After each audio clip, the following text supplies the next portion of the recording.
সম্প্রতি প্রকাশিত Henley and পার্টনার্সের বৈশ্বিক পাসপোর্ট সূচক অনুযায়ী বাংলাদেশি নাগরিকরা ভিসা মুক্ত অন অ্যারাইভাল বা সহজ ই ভিসা সুবিধায় এসব দেশে ভ্রমণ করতে পারবেন। জনপ্রশাসন মন্ত্রণালয়ের প্রজ্ঞাপন অনুযায়ী আগামী 25 মে থেকে 31 মে পর্যন্ত সরকারি, আধা সরকারি, স্বায়ত্তশাসিত ও বেসরকারি অফিস বন্ধ থাকবে। ফলে দীর্ঘ এই ছুটিকে কাজে লাগিয়ে এখনই বিদেশ ভ্রমণের পরিকল্পনা শুরু করতে পারেন পর্যটন প্রেমীরা।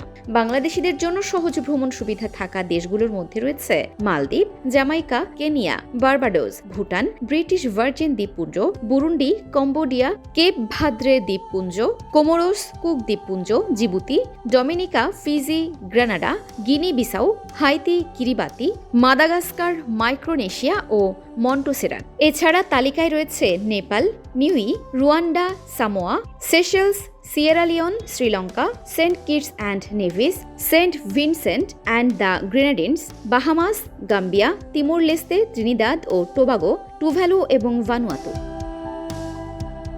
তবে ভ্রমণের আগে সংশ্লিষ্ট দেশের নিয়ম ভালোভাবে জেনে নেওয়া জরুরি। কারণ কিছু দেশে অন অ্যারাইভাল ভিসা সুবিধা থাকলেও কয়েকটি দেশে ভ্রমণের আগে অনলাইনে ই ভিসা আবেদন করতে হয়। ভিসার দীর্ঘ প্রক্রিয়া ও অনিশ্চয়তা ছাড়াই ঈদের ছুটিতে নতুন কোনো দেশে ঘুরে আসার এমন সুযোগ ভ্রমণ প্রেমীদের জন্য নিঃসন্দেহে আনন্দের। হিমালয়ের পাদদেশের নেপাল, ভুটান, সমুদ্র ঘেরা মালদ্বীপ কিংবা আফ্রিকার রোমাঞ্চকর কেনিয়া পছন্দের তালিকায় থাকতে পারে। তাই দেরি না করে এখনই গুছিয়ে ফেলুন ভ্রমণের প্রস্তুতি।